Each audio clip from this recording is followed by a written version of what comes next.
Thank you, Kristen, for sitting down with us today. Thank you, Ellen, for sitting with us today. Thank you, Mr. Don, for sitting here with us today, right here.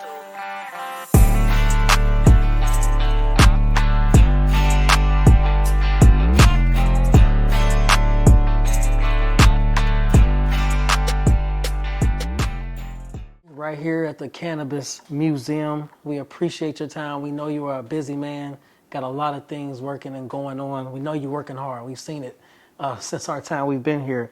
So we want to touch with you today, going over an exhibit basically that you all have here, Cannabis Americana. So we want to ask you some questions, in chronological order of cannabis coming to America and to where we are today.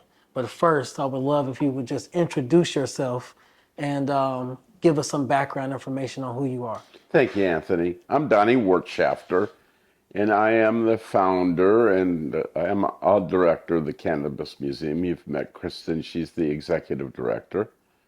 And together with the crew, we have this museum open on a half-time basis, Wednesday through Saturday, noon to 5 p.m. And by appointment, people call and we'll open up the museum for them. We have the largest collection of cannabis artifacts in North America here, and it was purposely accumulated to prove a point. I was a developer in the pharmaceutical field, and I kept meeting pharmaceutical executives who would tell me, oh, cannabis has never had mainstream acceptance in the United States. And I knew that was wrong, that there was an iconic Park Davis picture, a really faded picture, must have been copied about 30 times before it made these books, of a Park Davis remedy. And that's about the only thing we had to prove that cannabis was useful as a medicine. But then I started finding the rare jar, an antique jar that was actually used for cannabis prior to 1937. And then I met a guy who knew everybody who collected this kind of stuff. He took apart drugstores in his career. And so he had 1,500 drugstores where he would go in and take the medicines out of the drugstore and give them back to the pharmaceutical companies. And then the rest of it he could keep. And so he got all these old apothecaries and things out of store basements and sold them on the market.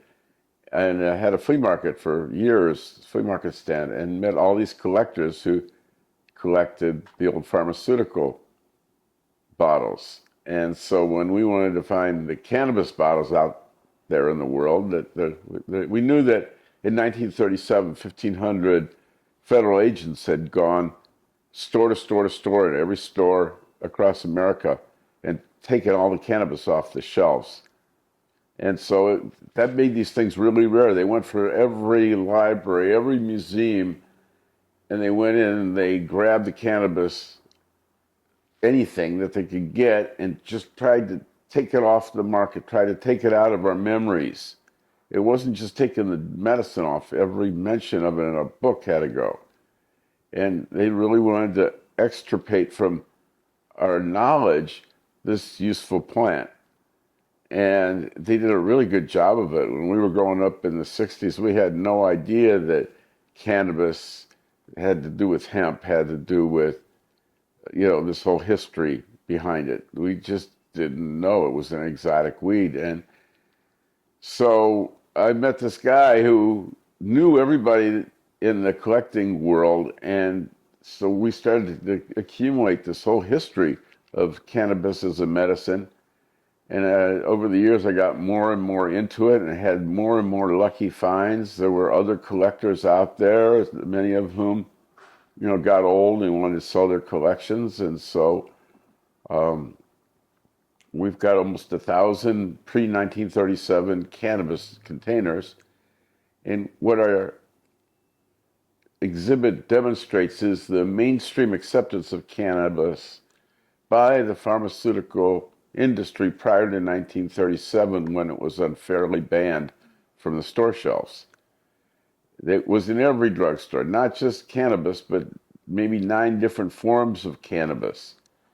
And so the display downstairs goes through those different forms, explains that they would sell hemp seeds, and the hemp seeds were useful for a lot of different potions and remedies that they did, but they were also very useful on the farm. And hemp was fed to animals, hemp was used by people. And then they would use the fiber for making rope, cloth, twine, clothing. All that stuff would be made out of the fiber part of the hemp.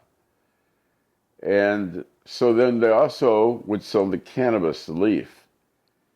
And to answer your question, here I'm getting to the answer to your question, that in the early days, we don't know whether cannabis was here or whether it was imported with the first Europeans. It was certainly on the boats of the first Europeans because every ship captain had cannabis seeds with them just in case they got marooned off to some place with the sails lost.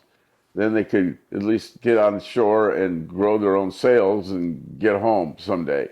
So, Columbus had cannabis seeds with him because his whole boat was built out of it. And so early European settlers brought cannabis with them, or they found it here, doesn't really matter. The point is that they used it as a folk remedy for about 150 years before ships started bringing in cannabis from Asia, and it was instantly recognized as being really different. We would understand it as the difference between swag and good stuff. This stuff from Asia had a really strong medicinal component to it, and they recognized that. And so we had the original cannabis sativa named by Linnaeus, the original plant botanist. And then we had, 40 years later, cannabis indica named by Lamarck, and it was recognized as a different species, which was a mistake because these were only separated by about 150,000 years of evolution, and therefore they were easily combined. So as soon as they brought over the Asian varieties into the Americas, they inevitably got hybrids between the two. And while they thought, oh, these grow really well, they lost the principle of each of them. These hybrid plants were mixed varieties, and then the offspring of that became mixed up varieties, and they lost their parental stock. And so cannabis in about 1890 began to lose its reputation as a reliable medicine only because the sources got compromised. And then we have the inverted apothecary jars. I hope you got some photos of that downstairs, where about 1890, they started to use these upside down jars that would actually magnify in the glass the contents of it. And they'd put we got the sativa and we got the indica. And they'd put them next to each other so people could compare the two and say, oh yeah, I want this, I want that. But eventually they just got so mixed up the parental stock was lost. They were afraid to try the cannabis much themselves. So, they didn't have the discerning taste that we have today. They try to use dogs to tell the difference. And Eli Lilly III, the grandson of the great pharmaceutical developer, graduated from the University of Philadelphia Farm School, the school of its day, in 1906, with his dissertation being the development of better breeds of cannabis using dogs. And he spent his whole career in Indiana trying to use cannabis to breed cannabis to get stronger and stronger varieties of cannabis using dogs to test it. It didn't work very well, though, because both THC and CBD put dogs to sleep. And so they promoted this cannabis Americana, this Indiana-bred variety for many years. Both Eli Lilly and Park Davis, the number one and number two competitors of the pharmaceutical world combined to do this research together because it was expensive. And this was the 19th century, Yeah, this is the beginning of the 20th century. beginning of the 20th century. So, yes. welcome to Ohio TV. I am your host, Anthony, and I'm here with an amazing Isaac from the Cannabis Museum right here in Athens, Ohio. And Mr. Isaac here is going to take us through the process of taking industrial hemp and turning it into fiber that you can use for clothing and different other materials. So, Mr. Isaac, what do we have here right in front of us? What is this machine? And take us through this whole process. So, my name's Isaac. This is a Kentucky hemp break. This tool was one of the first tools used in the process of preparing cannabis sativa fibers for breaking it down into processing the hemp fibers to be spun into cloth or rope. Now, does this machine right here have a name? Yeah, it's called a hemp break. Hemp break. I can demonstrate why they call it a break. Yes, please. So this tool is basically, it's used to crush the hemp stalks.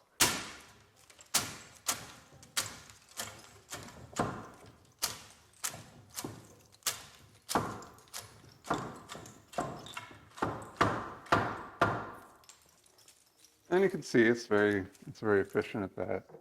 So that process right there gets off all the wood chips, or I guess the outer shell of the stem.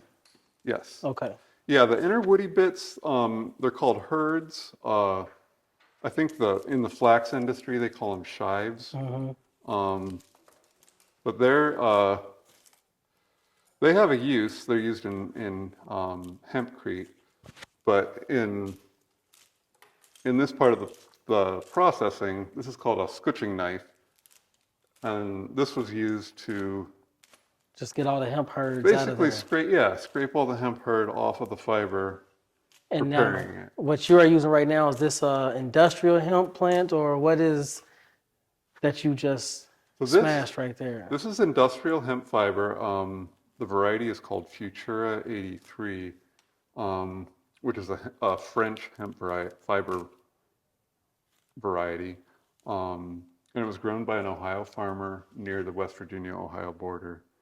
And industrial hemp, it's been, humans have been, in Europe, they were cultivating it, I don't know when, I don't have my dates. A long time ago. A long time ago. Right. But there's a long history in Europe of using fiber hemp for cloth, for sails, for rope, and it was integral to the British Navy and any Navy back in in colonial times. And that's because this is what they used. The strength of it. Yes, because it's such a strong fiber. Right. I mean, it's incredibly strong. Now, I'm intrigued because now you see other plants that grow that have these stems like that. If you took any other plant and put it in this tool, will this produce a fiber as well, or is this unique to hemp plants and certain specific plants? It is unique to certain specific plants. Okay. And they call this bast fiber when it's a plant fiber. And other bast fibers are flax. Flax is used to make linen cloth. Some other bast fibers that humans have used are stinging nettle. But hemp was one of the most widely used in the old world. And when the colonists came to this country, they were mandated by the king to grow hemp because it was that important for the Navy. Gotcha. So we smash it first, then we take you called that the hemp sharp knife? A scutching knife. Scutching knife. So when you're doing this, that's what we get the hemp herds out of. And it gets, I guess the herd removes the herds from the fiber. And the next step is to use this tool here, and this is called a hackle. They would probably have two hackles that they would use. They would have a coarse one and a fine one. And the hackle is used to comb the fibers, and it would separate the bundle of fiber into the individual strands, and it would also remove any of the shorter fiber. So if you keep doing that, you'll end up with nothing left in your hand, or is it what you want in your hand, or is what you want inside the Some of what might machine? be in the hackle are long fibers, but most of what I want for making rope is in my hand. Gotcha. And so you can see it's this isn't a waste product, but it would have a different application than the long fibers. Gotcha. The long fibers would be spun into cloth for making probably canvas-like cloths where you need a heavy-duty cloth.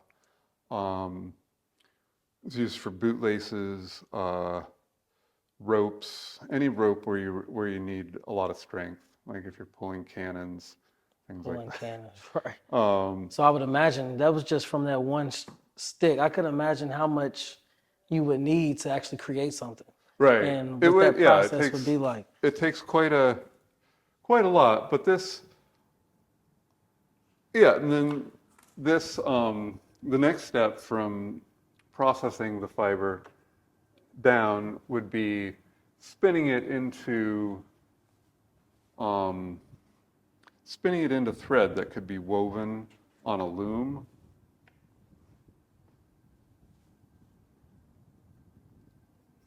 And so our ancestors, well, way back, they would have used a tool called a drop spindle, and that's what I'm using here. And this is how they would have spun their thread. And this is a long time ago. It was a long time ago, but also if you couldn't afford a spinning wheel, I mean, the spinning wheels probably came around in around the 1500s. But this type of technology, I mean, it's still used in South America. That's crazy. So is that stretching? So it's not necessarily stretching, but so I have a bundle of fiber up here, and this is called drafting. When I pull this fiber down, it's called the draft zone. So basically, I'm controlling the diameter of the yarn by how much yarn or how much fiber I pull down. Right. And the spindle is putting a twist into the fiber, which holds the string together. It's kind of basically storing a small amount of energy in the thread.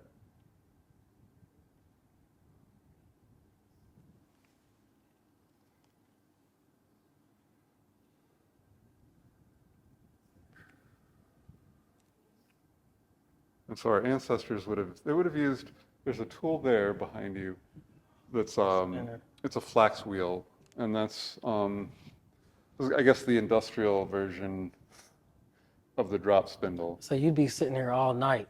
Oh yeah. If you really wanted to get something together and make something, Day after spinning on day. it day after day. This is what they would do in the wintertime. Yeah. When they couldn't farm, and they would process the fibers in the winter. So after you hackle it, then you use the spinning wheel, and then from there, what goes on from there? Well, from there it would be, we have one small loom on the wall that would have been used probably to make straps, and that is from Africa. It might be from Uganda, and is a backstrap loom, which it's a type of loom used all over the world to weave thin straps, basically you'd make a belt with a loom like that. Okay. You could make a piece of cloth the width of the teeth of that, but they were probably making belts. Right. But also, like, larger looms would be used to make larger pieces of cloth, and that's how the canvas and sailcloth would have been made on a loom. Perfect. Well, I mean, that process, it seemed like a whole lot at the beginning, but you taking us through it, Yeah. You broke it down and made it into layman's terms for us to understand.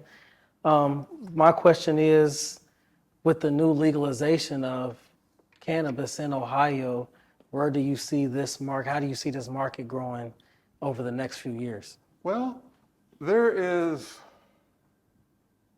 all kinds of room for growth because the industry, the industrial hemp industry was destroyed by prohibition in 1937. And so it is something that we really need to build from the ground up. And it is happening. There are people doing it. Part of it is we need less regulation, less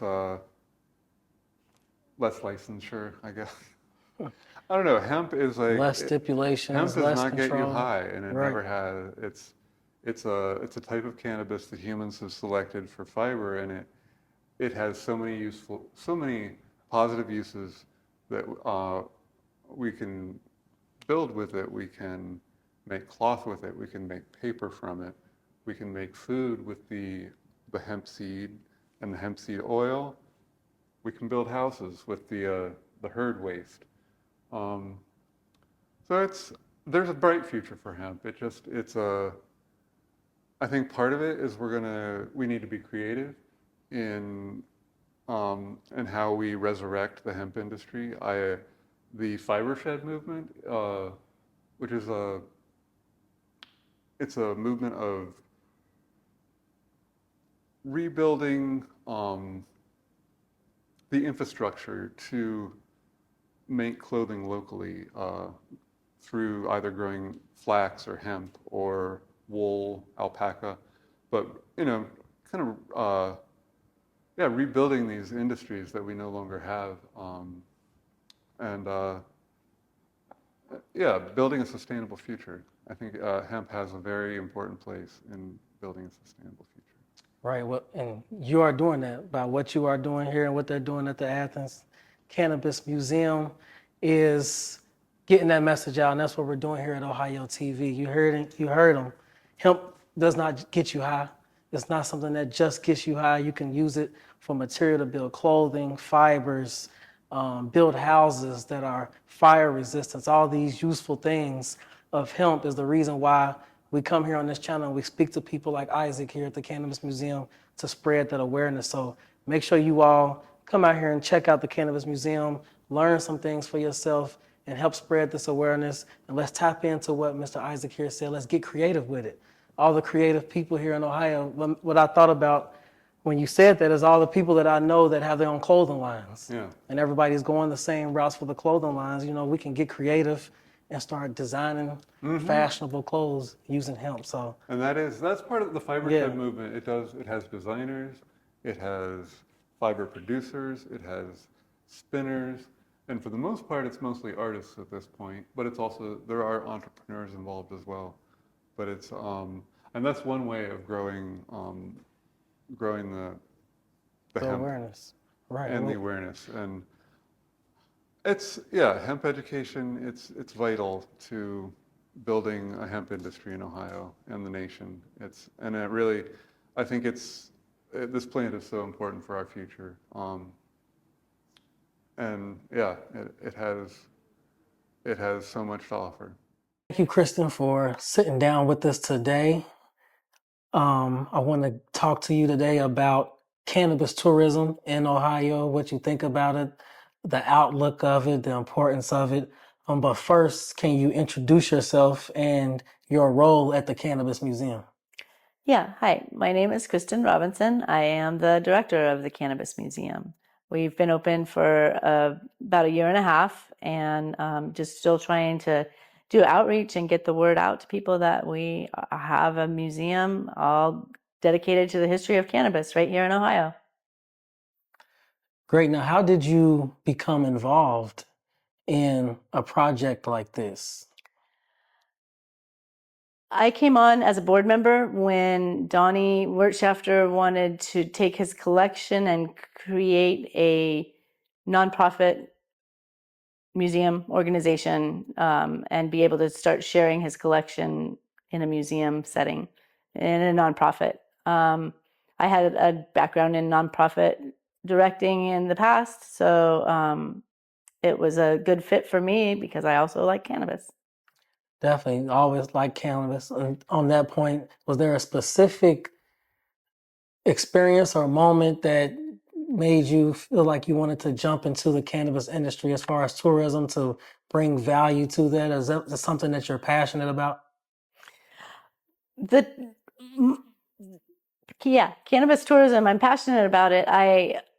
Because I work here at the museum, and because we are tucked away in a corner of Appalachia where there's not a high population base to draw from, but we do have a lot of tourism to our area. So as we've been open for a little while, we get a fair amount of tourists that are just visiting the area, and they find out about us on Google. They might mostly Google, or sometimes people are just driving by and they see our sign and they stop and check it out. All right. So speaking on that, what is the current state of cannabis tourism in Ohio currently? I don't believe that there is a very robust cannabis tourism right now. As far as I know, recreational is only just set to begin. There aren't any other areas where there's necessarily tourism going on. Southeast Ohio has always been a cannabis hub long before medical marijuana was a thing. Now, I know there are dispensaries or a dispensary here in Athens, Ohio. So being the location of where we are in Ohio, does that qualify as tourism? People coming here to be able to get products from the dispensaries that are here? Or do you count that as tourism? I would think that that would be tourism, especially for people out of state who don't have access to recreational cannabis where they live. Then yeah, I would definitely call that tourism. I believe that Michigan benefits a lot from cannabis tourism up in their state because they've been recreational for a lot longer than we have. Definitely. We all hear a lot of things about Michigan and all the great things that they're continuing to grow and do over there. So my next question is, how do you envision cannabis tourism evolving in the near future here in Ohio? I am trying to become a hub of cannabis tourism with the museum at the center of that hub throughout Ohio.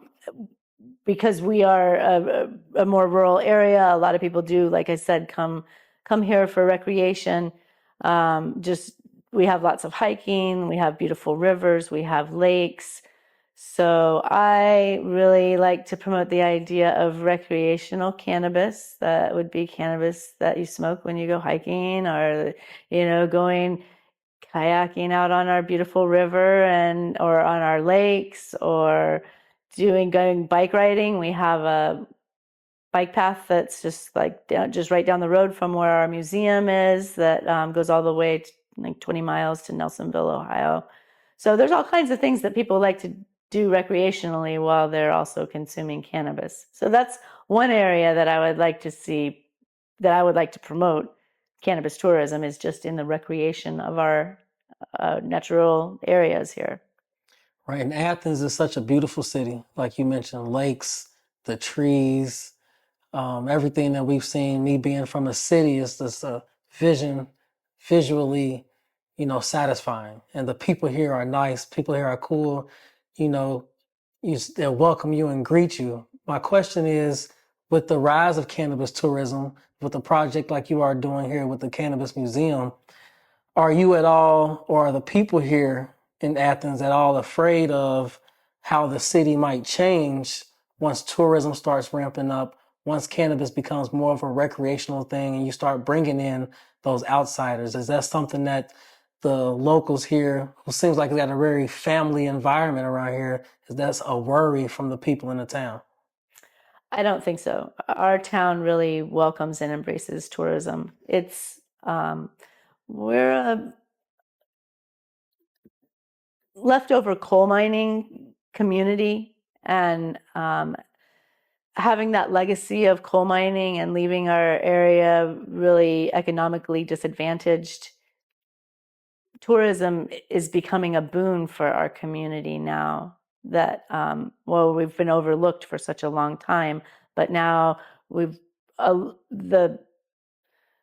on a second. Hold on.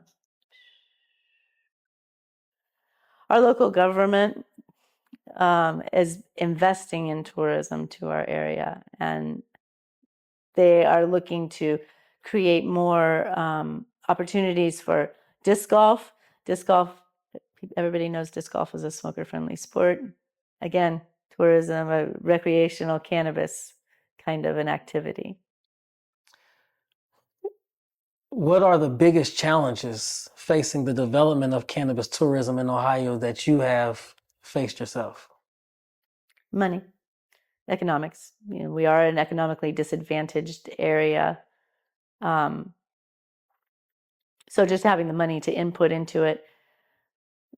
Disc golf, like I had just mentioned, the mayor of Athens wants to make Athens a disc golf destination. I would like to make a disc golf in my backyard so that when people come to the Cannabis Museum, then there's an opportunity to have this recreational activity right here in our backyard. Are there any opportunities for collaboration or growth within the industry here in Athens? Or is it, you kind of like you're on your own out here since you're at the beginning of it? I think because we're at the beginning of it, there's all kinds of room for collaboration, and doors are opening for me all the time, every day, in every area that I go researching into. People are really open to the cannabis history, the Cannabis Museum being a cultural repository for the history of cannabis, and people are enthusiastic about it. Yeah. Now, in the legal landscape, because I know the legalization of cannabis is brand new here in Ohio. It was just passed this past November, and we're in July, so it hasn't even been a year yet. But how do current laws and regulations in Ohio support or hinder cannabis tourism?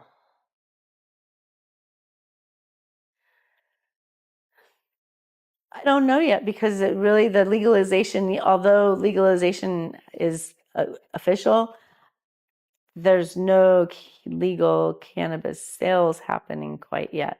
So this is just one more hurdle that we have yet to get to. For any other regions looking to develop cannabis tourism, so if people from Kentucky that's going to be watching this show and around the state of Ohio, what advice would you offer based on Ohio's experience and your experience, especially being where you are in the process, where it's legal now, but we're waiting for a rec to drop? What advice would you give to those in the other surrounding areas based on your experience? I would say that there is a lot of opportunity. There will be growth in this area, so prepare yourselves now. Get your plans ready. Figure out what you want to do, how you can access the tourism that can come to your area as a result of cannabis legalization. Got you. And then just two more questions for you. One, what role, as the director of the Cannabis Museum, what role do you see the Cannabis Museum playing in promoting cannabis tourism? Well, we have a lot of events here at the museum. So in addition to being able to just come and see our museum collection, there's generally once a week we're having some kind of an event through the summer.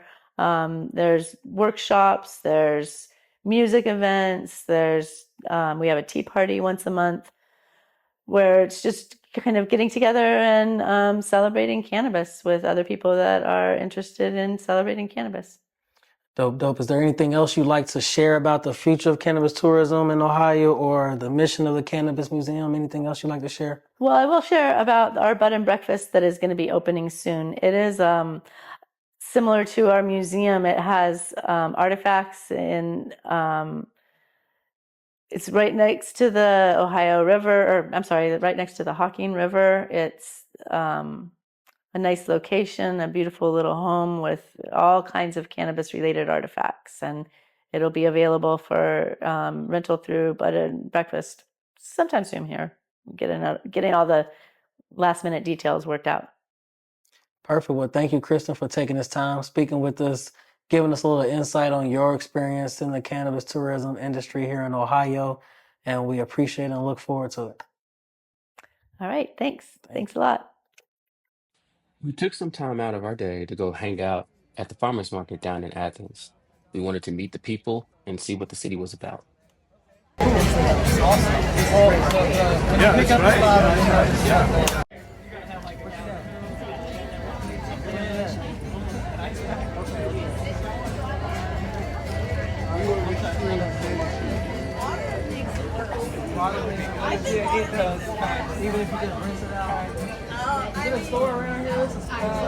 There's no avoiding it, is the point. Whether you want it to sit on your tongue or go down your throat, there's no avoiding it. The first 30 seconds after it, that's not the most we want. He's going to go, okay. We want like 5 minutes. It kicks in. We want you in 5 minutes. We want you 5 minutes after you get. I'm not turning it off. Jalen, Colby, it is 10:51 right now when he eats the habanero. 10:51. Let's do it. So it's fresh in your hand. I'm a hot food eater. All right, good. We're about to see. What's the correct way to just yank it on, man? I'll send this one to his wife. Just take a step.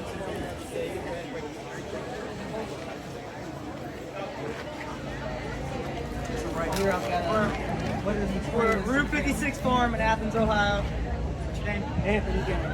Anthony's about to eat a habanero. First habanero of the season, actually. He just picked it fresh right off the plant. He's going to eat it for us, just to show everybody how delicious they are. He's been warned. He's doing this on his own free will. I didn't coerce or... He's got his water ready. Water ready. So I'm just eat the whole thing. Yeah, whatever you feel comfortable with. Woo! Kill it out. Kill it out. Fruity, floral. What do you think? What's it taste like? Talk to us. Yeah, give us a response. Speak up. There it is. It's coming. I can't hear you. I haven't had those yet. I don't know how hot those are. It's new this Untested. You get an untested pepper, bro. year. First review. Route 56 Farm. It's hot. It's hot? Okay. It's good though. We guessed that. That's what I'm trying to do now. All right, yeah. You gotta get it down slowly so you don't choke yourself. There you go. You ready for some water?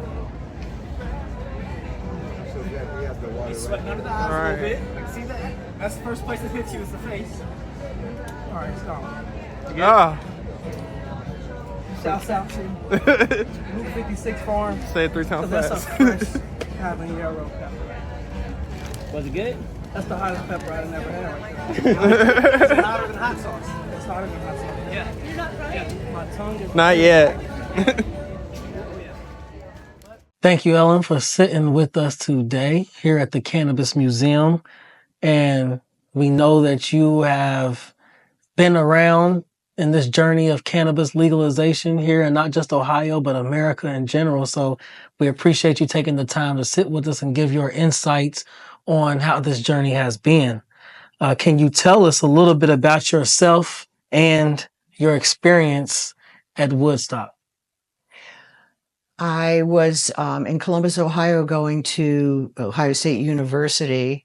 Got involved with a group of friends that we all stayed friends after the university experience and opened up some stores on a street called Pearl Alley, which was right across the street from the Ohio State Student Union. So it was right in the thick of things. Somewhere along the line, we heard about Woodstock, as did everyone. And it's hard to know because when you look back and you think about how do they advertise stuff, you got word of it just like you do today, not in the same way, but if it was important, you heard about it. So went up to Woodstock with my husband and his best friend and one of the people that worked at our store. And like everyone had no idea that Woodstock would turn out to be what it was. And what it was a unique experience of living for 3 days in that state of mind that was kind of like the hippie point of view, which was peace, love, brotherhood, be kind to everybody, share. And that is actually was the major vibe of what was going on there, even in spite of the fact that they had said it was a disaster area because of the rain, the mud, and so many kids came unprepared for the experience. And yet there was no violence, no fear, no paranoia. It was the total opposite of that. And that was very, very incredible. And I think was a lesson for those of us who were there experiencing it. And as a result of that, a lesson for everybody else, because there was no bad news to report other than people got muddy and dirty and had a really great time. And most of them talked about the music. So what happened to me recently was I got involved in a project that they're running called the Oral History Project, and that was interviews of people who had been to Woodstock. They had the performers and they had the people in the, behind the scenes would put on the whole event, and they realized, wow, we need to start collecting from the people who had the experience. So we were invited back. I was invited back specifically to help them promote a new project, which is called glamping. And it's a whole level of different kinds of camping, all the way from tent camping to like you're sleeping in a wooden cabin up off the ground with furniture and a full bathroom to be on the grounds to hear the concerts because they have a fabulous concert venue. I got to go back and experience my time at Woodstock because my husband, who was a photographer from a really young age, had his camera, and we took pictures all over the grounds. And they were able to stand me in exact places where the picture was taken. Like they would say, "Here, see this picture? There's a rock right here, and look, that's that rock right over there." And so I realized it just hit me like a ton of bricks at one moment where I was standing in the same spot that I was when I was 21 years old, 55 years later, and kind of had like my life flash in front of my eyes. And I've come to call it like bookends of my life. Like I started out at Woodstock, you know, I was a hippie and I had the pot smoking experience and taking acid and going to Woodstock and then having a whole long life, and every decision that I had made and every event that had taken place in my life led me to here to like be reviewing that and have that like just kind of life-changing experience. And to and the best part was to feel good about it, to have no regrets about what had happened. And that was very life affirming. So to actually have lived this number of years, realizing that when it all started, at any point they could barge into your house and haul you off to prison because you smoked pot or you took psychedelics. What we found today, I've lived long enough that not only is marijuana being used medicinally and recreationally all over the United States, many states have joined that point of view. But even the psychedelics are now being used in all forms of therapy for all forms of mental health problems that are people that are experiencing. And they found that what we called psychedelics is a general term. And the original concept that was brought forth about them with Timothy Leary and all those guys who were psychologists was that it is a way to help man get through some of the problems that we as humans encounter and need assistance with. So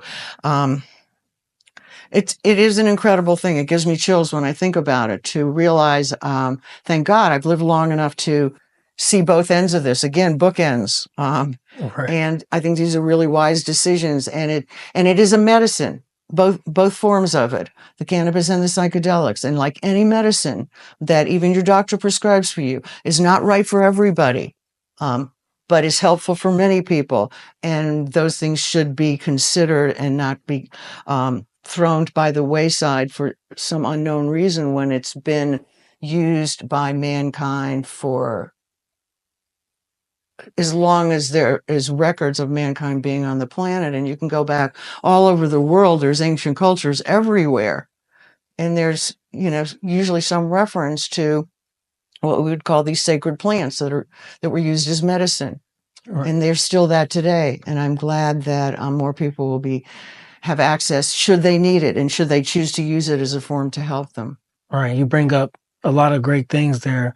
My next question is, how have you seen attitudes towards cannabis change since your time at Woodstock? So What was the attitude about cannabis at Woodstock compared to the attitudes about cannabis today? Well, for a certain group of people, the attitude never wavered. And more young people, I mean, there's multiple generations since then at this point, who are still partaking, found a way to get access to that and realize it was good for them and it wasn't harmful and it wasn't negative. So, we've got to give credit where it's due. I mean, the mere fact that people stuck with it and found it beneficial, even though they were concerned about what effect it might have on their lives should it get them in trouble in some way, tells you something. Finally, there's that concept of the 100th monkey, and you've got enough to like just bend that a little bit enough that the majority of people feel like this is not harmful. Not only is it not harmful, but it's helpful. Even if they don't do it, maybe their grandmother does it, their aunt does it, and is getting relief in some way, physically and or mentally. And I don't know. It'd be fascinating to think about what accounts for the changes, but obviously there's been changes. Right. How do you feel about cannabis becoming legal in Ohio? Like you said, your experience at Woodstock and watching things come, like you said, on the books end today. How do you feel about cannabis becoming legal in Ohio? Is it something more personal to you than it might be for, say someone that's 20, 30 years old and just excited about recreational weed? Oh, okay. Is Okay. marijuana Yes. becoming legal? Yes, absolutely. So for a personal experience, first the medical came into being legal in Ohio, and that affected me personally because my husband was diagnosed with stage 4 pancreatic cancer in 2019. And had been a marijuana smoker all his life, and there were other forms of using the drug to help. We had a friend who had prostate cancer and actually healed himself by utilizing a form of marijuana. So yes, he could sign up, get a card, and I could get a card as his caretaker, and be legal about a medicine that was helping him and using it in that way. Unfortunately, because he had stage 4, it only helped for a certain period of time and the writing was on the wall. But that was a vast difference. I mean, all of a sudden we were no longer outlaws. I always thought of us as outlaws. That I was no longer an outlaw. This was a medicinal, prescription-driven use. And then, of course, when you say recreational, and that had happened in so many other states, Colorado being the first one way back there. And they were sort of the test market. So everybody was looking at them and they found not many people were complaining about it. There didn't seem to be a downside. So therefore, they were able to up the ante and do that in Ohio. And I'd have to say, hallelujah. So sorry to hear about your husband. Thank you. Definitely sorry to hear about that. My last question for you, as we reflect, as this whole topic has been about reflection over the journey of it, for those who may still harbor reservations about cannabis, as the legalizations continue, recreational come in, what would you say to those people who are fighting against the legalization of cannabis? I need to know a reason why they were still fighting against it, because personally, if they don't think it has value or use, then they do not have to partake. On the other hand, to say to somebody else, this is good for me for my mental health, my emotional health, my physical health, some ailment that I have, why should they not have access to it? And like I said, it's a medicine. These are all plants, they're medicine, and they're not right for every single person in every single situation. But they should be of value and availability for the people that do. And I don't know, I mean, what might be the reservation still today? I mean, it sort of seems like it's gone through, it's trial by fire in so many different ways. Even legally, they're trying to expunge it from people's records that were in jail or in prison for it in the past. Great. Well, thank you, Ms. Ellen, for taking this time and speaking with us. Thank you for your role in the journey that we've been on here in America for the legalization of cannabis. And it's amazing to see people like you that's been able to watch it become full circle all the way around. And we're glad to be able to capture stories from people like you, while we still have the time here with you to do that. So we appreciate your time and kudos to you. Thank you. I think you guys are doing a really amazing job. In 1973, the Drug Enforcement Administration, known as the DEA, was established. Can you discuss its impact on cannabis regulation at that time? Well, the thing is that the DEA started off on the wrong foot. They considered cannabis their number one priority and put billions of dollars into the war against cannabis while ignoring cocaine and all the other drugs that were coming in the country.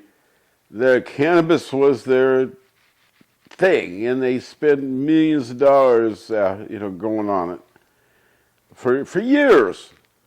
And they're still on it. Even when Congress has taken away much of their power to do anything about cannabis, they still are lobbying against the rescheduling of cannabis. They still support all these anti-marijuana groups. The DEA spends a lot of money on groups like Project SAM that come across as citizen-led groups, but they're really DEA funded. And they've created their own market in a sense, that they perpetuated this war on drugs because it provided lots of employment for DEA agents and not for any other reason, it seems. It's an uphill battle because we have entrenched bureaucrats whose jobs depend on continuing the war on drugs, and especially in continuing this war on marijuana that they've been waging. We've gotten various states to come around. We have now, I think the majority of states are now allowing recreational cannabis, but we have this intransigent federal bureaucracy that stands in the way and lobbies against us and plays a lot of dirty tricks in the world. There's a lot that the DEA does that's more like the CEA does, or the CIA does. Now, you mentioned the war on drugs that was initiated in the 1980s. The war on drugs, some people believe, there's statistics that show that the war on drugs have affected many of lives throughout the 90s, early 2000s. From your perspective, how did the war on drugs affect cannabis policy and public perception? Well, understand, when I first got high in 1968, cannabis was very punished by the law, that people were getting 10 years for 2 joints. It was, hugely scary thing to get into the cannabis thing because the penalties were so draconian and there was such a fervor to go after us. But that didn't stop my generation. 80% of us tried cannabis in our high school, in 1968, 69. And that's what's going on with all these excessive penalties. Didn't slow cannabis, it almost accelerated it by making it the forbidden fruit. They've only increased it. Cannabis was chosen by my generation as kind of our lodestar, as our mantle to carry forward. This is what my generation chose we were anti-establishment. We didn't want none of that corporate alcohol. Here was a natural plant that did us better than the alcohol, and it fueled a lot of the resistance and the dropout 70s kind of culture. The war on drugs, Nixon made it worse. He didn't help any. Reagan and Nancy Reagan, they didn't help the situation. There were any less people using marijuana because of all the programs that these draconian officials pushed on us. It just, the popularity of the drug increased not because the government was saying no as much as it was enjoyable. And people got it really quickly. That was a much better alternative for recreation than alcohol. And so we're fighting the alcohol companies until the point where they all started investing in cannabis companies. And they see the writing on the wall. The alcohol sales are down. Cannabis sales are up to the point where they're saying that more people are enjoying cannabis on a daily basis than alcohol. That's a tremendous thing. We've done the same with cigarettes. People are smoking cannabis, smoking cigarettes way less, and our country's health is improving as a result. And the government recognizes, the states recognizes, with 28 states or so having legalized cannabis, there are people that see it. Hey, we could legalize cannabis and the roof isn't falling in. What's wrong? Maybe we should look at what we're doing with some of these other drugs and realize that we could have much better policy directed at helping people rather than simply trying to punish our way out of this problem. So, to your point there, my question is, since the acknowledgments of the usefulness of cannabis, when California made it medical marijuana legal in 1996, my question is, you bring up a lot about the excavation of the plant. You bring up a lot of federal agents coming in and trying to wipe this plant off the planet. How are we here today where it's all becoming legalized now? It brings me to the question of what was the intent of them then trying to wipe the plant off the planet? Oh, I think they were trying to avoid the inevitable, which is what we're seeing today, where the plant is coming back into its proper place as a medicine and as an object of human interest. It's something that people enjoy, and I don't think it's going to be taken away again.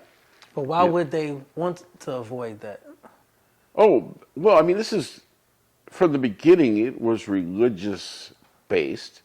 There's, the earliest of prohibitions are all religious based. Some people, there are canophiles and there are canophobes. There are people who love cannabis and there are people who hate and fear cannabis. And the early Christian religions hated and feared anything that was strange. So they came into Americas and banned a lot of things going on here. And it's just, the mentality of my way or the highway. It's a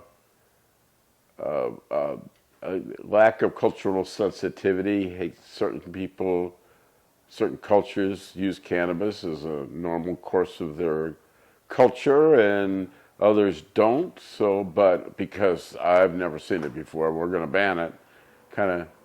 This is how we ended up here. It's just fear of the unknown. Some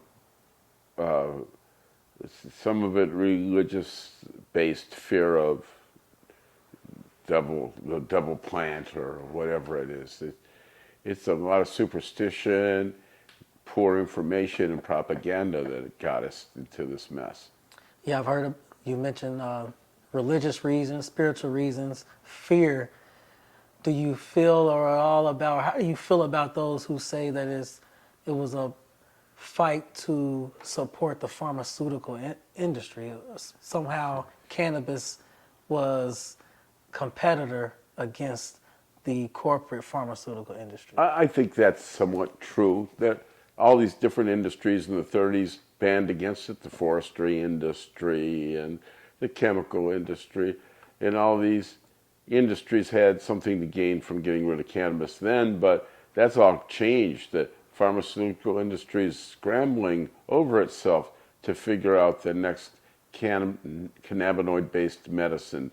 Now that the pharmaceutical industries understand that we have what we call the cannabinoid system in our bodies that regulates nerves and regulates our body in many different ways, they're scrambling to figure out how to make money on this. So we don't have the pharmaceutical industry against cannabis anymore. And the same goes for all the other industries. The fiber industries that thought, oh, no, we're going to sell our fiber. We don't need cannabis. Now there's an international fiber shortage. We need all the fiber we can get. So they're not fighting cannabis anymore. And one by one, it's come around that there aren't lobbyists fighting cannabis anymore for industrial sabotage purposes. It's become an important commodity, and you're seeing in your stores more and more and more products being made with cannabis. My final question to you would be, now that we are here today, it's more accepted. You mentioned there's not as much pushback from the government on trying to eradicate it from the earth.